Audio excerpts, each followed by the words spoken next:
कभी बड़े बड़े माफिया और बड़े बड़े भ्रष्ट नेताओं पर शिकंजा कसने के लिए विख्यात रही सीबीआई से भी ज्यादा चर्चा फिलहाल किसी जांच एजेंसी की है तो वो है ईडी यानी कि इन्फोर्समेंट डायरेक्टोरेट, हिंदी में कहते हैं प्रवर्तन निदेशालय। 1 मई 1956 को बनी इस जांच एजेंसी के काम के बारे में जितनी चर्चा फिलहाल हो रही है उतनी चर्चा इसके बनने के बाद के 50-60 साल तक भी नहीं हुई थी। और अभी तो इसकी चर्चा इसलिए है क्योंकि यही वो एजेंसी है जिसने कांग्रेस के पूर्व राष्ट्रीय अध्यक्ष और वायनाड से सांसद राहुल गांधी से लगातार 3 दिनों तक पूछताछ की है। तो आखिर इस एजेंसी को पिछले कुछ दिनों में या पिछले कुछ साल में ऐसी कौन सी ताकत मिल गई और इस ताकत के पीछे क्या है मनमोहन सिंह सरकार में वित्त मंत्री रहे पी चिदंबरम का हाथ, जिसकी वजह से राहुल गांधी फंसे हुए हैं और अब बारी सोनिया गांधी की है। आज बात इन्हीं मुद्दों। नमस्कार, मैं हूं अविनाश और आप देख रहे हैं अनकट। ईडी की वेबसाइट के मुताबिक इसका गठन किया गया था ताकि विदेशी मुद्रा विनिमय यानी कि फॉरेन एक्सचेंज से जुड़े आर्थिक अपराधों की जांच की जा सके, और आसान भाषा में कहें तो हवाला के जरिए पैसे को ब्लैक से व्हाइट न किया जा सके और ऐसे पैसे का इस्तेमाल भारत में ड्रग्स या फिर आतंकी गतिविधियों के लिए न किया जा सके। 1 मई 1956 को जब इस संस्था का गठन हुआ तो इसे नाम दिया गया इन्फोर्समेंट यूनिट।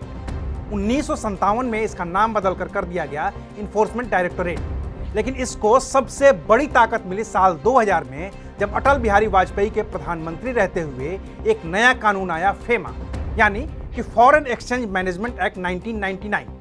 1 जून 2000 से लागू इस कानून का मकसद विदेशी मुद्रा के लेन देन पर नियंत्रण रखना था और इस कानून के लिए जो जिम्मेदार एजेंसी है उसका नाम है ईडी यानी कि प्रवर्तन निदेशालय। इस कानून के बाद वाजपेयी सरकार में एक और कानून पास हुआ जिसे नाम दिया गया पीएमएलए यानी कि prevention of money laundering act 2002।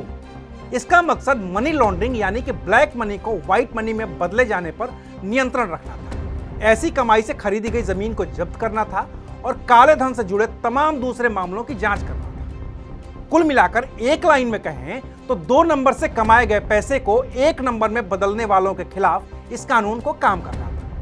लेकिन वाजपेयी सरकार में यह कानून लागू नहीं हो पाया। साल 2000 में वाजपेयी सरकार चली गई और नए प्रधानमंत्री बने मनमोहन सिंह। उनकी सरकार में वित्त मंत्री रहे पी चिदंबरम ने इस कानून को 1 जुलाई 2005 से लागू कर दिया और यह कानून ऐसा सख्त है कि जिसके खिलाफ आरोप लगते हैं उसे ही साबित करना होता है कि उसने अपराध नहीं किया है।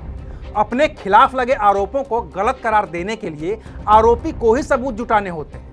इस कानून के तहत पूरे देश में जांच करने की जो जिम्मेदारी है वो भी ईडी के ही पास है। चिदंबरम के जमाने में लागू हुए इसी कानून के जरिए ही ईडी को इतनी ताकत मिली हुई है कि वह बिना सरकार की इजाजत के भी देश के किसी भी नेता, किसी भी अफसर और किसी भी कारोबारी को तलब कर सकती है, पूछताछ कर सकती है और इसे गिरफ्तार तक कर सकती है। इसके अलावा ईडी के पास यह ताकत है कि वो कहीं भी कभी भी छापेमारी कर सकती है और प्रॉपर्टी को सीज कर सकती है।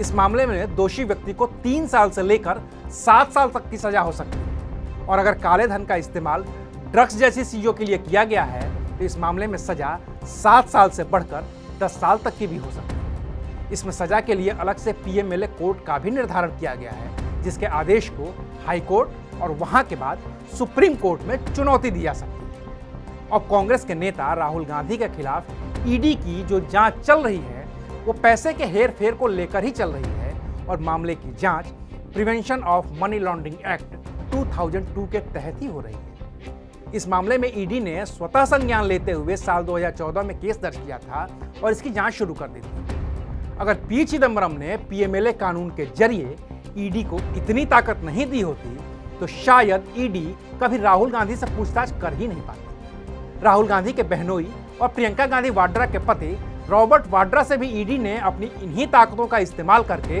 अब तक 10 से ज्यादा बार पूछताछ की है। अब हो सकता है कि पी चिदंबरम अपने उस फैसले पर अफसोस भी कर रहे हैं क्योंकि ईडी ने इन्हीं ताकतों का इस्तेमाल करके चिदंबरम से भी पूछताछ की थी। हालांकि तब चिदंबरम की गिरफ्तारी भी हुई थी लेकिन एजेंसी ईडी नहीं बल्कि सीबीआई थी।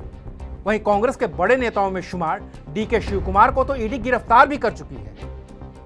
तो कुल जमा बात यह है कि अभी जो ईडी कांग्रेस नेताओं के पीछे हाथ धोकर पड़ी है उसकी जड़ में भी कांग्रेस और कांग्रेस के नेता ही हैं जिन्होंने अपनी सरकार में इस जांच एजेंसी को कानूनों के जरिए इतनी ताकत दे दी थी कि अब वही इनके गले की फांस बनता दिख रहा है। तो आज के लिए बस इतना ही, फिर मिलेंगे एक नई खबर के साथ। देखते रहिए अनकट।